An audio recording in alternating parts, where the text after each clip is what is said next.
Thank you, Ma'am Jem, for the very kind introduction. Isang kakalikasang umaga sa ating mga co-PCOs. Kumusta kayo? Madami na ba kayong natutunan? Sana madami na kayong nakalap na information and knowledge, no? And hopefully, ma-implement mo sa inyong mga company after you came back sa work nyo.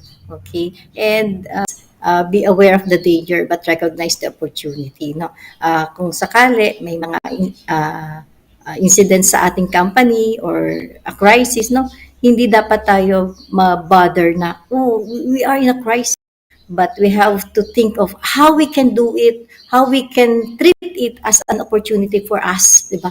To yung isang one-part sheet of paper na kung like alam nyo malimit magkaroon ng incident sa company nyo, para pag may incident, pull out mo lang yung one sheet paper, tapos i-check mo lang, alin ba dito yung incident? Ah, wala dito. Okay. So, pero kung wala, the stakeholders to show that we are environment friendly. Diba? Kasi yung pictures worth 1,000 words. And mapakita mo lang yung pictures ng mga environmental programs mo. It is one of the proof na meron gas time.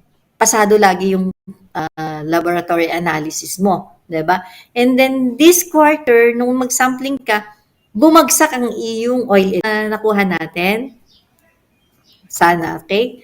So, next slide, please. Ito naman ay illustrative kakasunod-sunod na nangyari sa iyong incident report. Diba? And then include only the facts. Okay? Name of PCO, name of managing heads. So, dapat alam natin kung sino ang ating managing heads, di ba? PCO tayo na yan.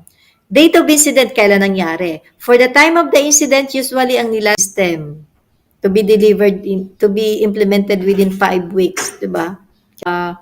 On how to conduct a 5 why analysis. Okay? For example, yung lang ninyo. Kasi mahal din ang software noon. Tipong mga millions of pesos din kapag bibilihin mo yung software nila.